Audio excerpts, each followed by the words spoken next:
Речиси 300 кандидати за градоначалници во повеќе од 70 општини ширум државата. Ги трчаат последните денови од првиот круг од локалните избори. Ветувања, но и меѓусебни обвинувања. Кампања која според оценките на познавачите повеќе личи на кампања за парламентарни него локални избори. Според аналитичарот Джелал Мезири, граѓаните на локални избори гласаат за личност. Но кај нас, вели, праксата покажува дека најмногу гласови се добиваат од советничките листи, каде се гласа за партиите. Сите партии, но и штабови на кандидатите за градоначалници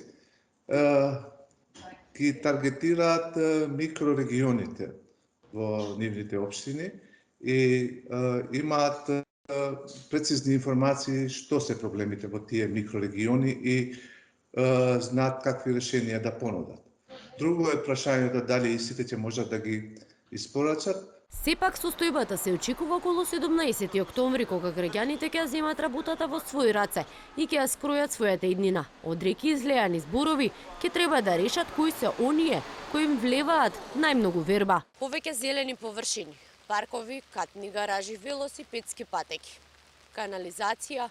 Ова се само дел од ветувањата на кандидатите за градоначалници. Ги прашавме и граѓаните и додека за едните ова е добро за една демократска држава, за други големиот број ветувања се конфузни. Мислам дека треба да има повеќе кандидати, да има народот повеќе избор. Тоа е јасно од секоја демократија. Па е збунувачки, јас не сум од Скопје, јас сум од Битола. И да ви кажам најискрено, не ме интересира многу политиката. Разочарани сме од сите. Збунувачки затоа што се е нереално што го кажуваат. Многу ги има. Тоа е помал број да се намали, тоа е многу е. И додека неопределените со големо внимание ги слушаат пораките од кандидатите. За дел од психолозите, едно од прашањата кое се поставува е како пандемијата влијае на луѓето во време на избори. Една од последиците на ковид пандемијата и презаситеноста од погрешни информации, сметаат дел од психолозите. Пандемијата многу влијаеше на луѓето на нивниот квалитет на живење.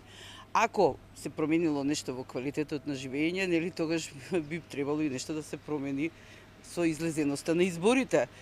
Јас не знам во кој правец тоа ќе се промени, или луѓето најнаш ќе речат ајде да идеме на избори, па да го решиме сето ова, па може овие кога ќе дојдат новиве нешто ќе направат, или едноставно ќе бидат незаинтересирани, затоа што една од последиците на оваа пандемиска криза е затрупаност од погрешни информации.